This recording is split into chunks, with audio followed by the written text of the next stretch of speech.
प्रिया देख तो जरा यह हार कैसा है। बहुत सुंदर है माँ जी।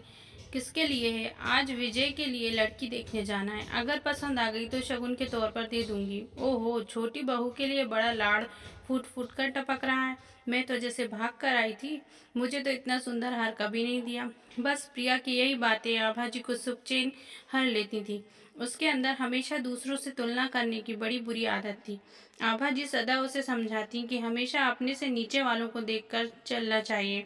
जो जिंदगी में सुख है वरना घोर क्लेश है। चलो प्रिया, अब जल्दी से तैयार हो आओ, अवनी को देखने चलना है। जी माँ जी। अवनी देखने में सुंदर थी, सो रिश्ता पक्का हो गया और कुछ ही दिनों में विवाह भी हो गया। दोनों भाई अजय और विजय में बहुत प्रेम था, किंतु दोनों में विवाह के बाद आपसी रिश्तों में कुछ खटास दोनों की पत्नियों के कारण आ गई थी। प्रिया और अवनी दोनों में एक आंख नहीं बनती थी। तब बाबा जी ने निर्णय लिया कि दोनों की गृहस्थी को अलग अलग कर दिया जाए, जिससे मन में प्यार बना रहे, चाहे दूर दूर रहें। आभा जी का यह निर्णय दोनों भाइयों के परिवार के बीच प्रेम बढ़ाने के उद्देश्य था, क्योंकि एक बार मन में गांठ पड़ जाए तो उसे कोई नहीं खोल सकता। घर का सभी सामान दोनों में आधा आधा बांट दिया गया।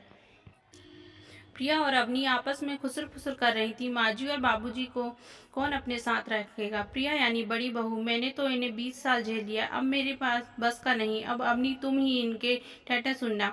अवनी तपाक से बोली, क्यों भाभी, जब सारा सामान आधा आधा बांट लिया है तो जिम्मेदारी भी क्यों न साझा कर ली जाए। यह प्रस्ताव आभा जी के सामने रखा गया कि आभा जी अजय के साथ रहेंगी और पिताजी यानी सुशील जी के विजय के साथ रहेंगे। सुनते ही मानो आभा जी के कलेजे में बिजली गिर पड़ी।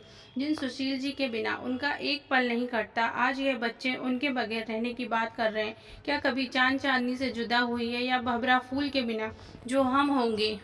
आभा जी बोली, हमें तुम्हारा यह फैसला मंजूर नहीं। हमें किसी के साथ भी नहीं रहना। सुशील जी मेरे जीवन साथी हैं और बिना साथी के कैसा जीवन। प्रिया, अवनी, तुम बताओ, तुम अजय विजय के बिना रह सकती हो? आभा जी के इस प्रश्न ने दोनों बहुओं के मुंह पर ताले जड़ दिए। अरे, जो माँ बाप अपनी सभी संतान को अकेले पाल सकते हैं, तो क्या संतान अपने एक ही माँ और एक ही बाप को एक साथ नहीं रख सकता? ये मेरा प्रश्न है। आज की संतान से, आज की युवा पीढ़ी से क्यों मजबूर कर देते हैं माँ बाप को अलग रहने पर।